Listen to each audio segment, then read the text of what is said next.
Dans une ville encore endormie, bien avant le lever du soleil, les marins du Circé s'activent sur le port. Là, je largue les amarres pour pouvoir partir.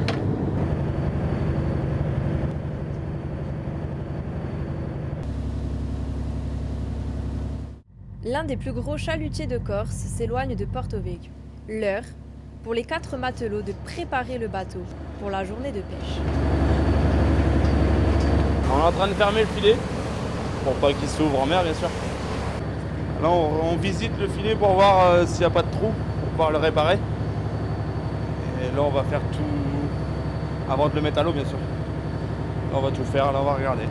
Au large de la pointe d'Aliria, les filets sont calés à plus de 450 mètres de profondeur sur des fonds sablonneux. On a filé à peu près 1300 mètres de câble et on est parti pour remorquer pendant 3 heures.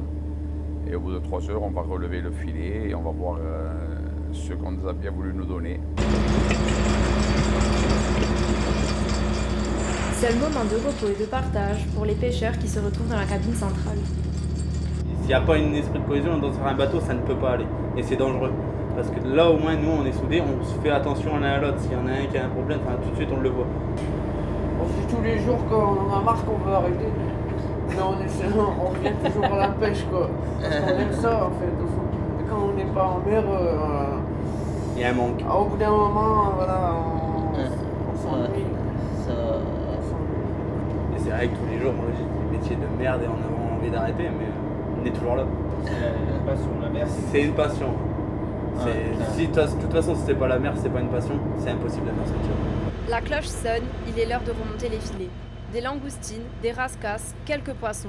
Pour le capitaine, la pêche n'est pas bonne. On est venu à un endroit là, pour être abrité du vent et ces endroits-là qui en cette saison ne produisent beaucoup moins. Et on aurait dû travailler dans les bouches, mais il y avait du vent d'annoncer, donc on n'a pas pu s'écarter.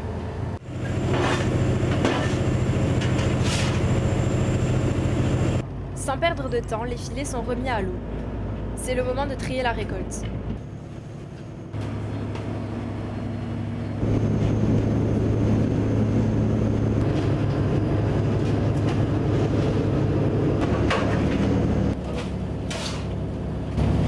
Les filets ne remontent pas toujours que du poisson. Du plastique, du verre, mais aussi parfois de plus grosses surprises. On voit beaucoup de plastique, on a pêché un lit la dernière fois, un sommier. On le met à terre, on le récupère et on le jette à terre, on le jette quand on arrive au port. Après 3 pêches et 15 heures passées en mer, les membres d'équipage déchargent la récolte du jour pour la crier. Quelques heures de repos bien méritées avant de reprendre le large.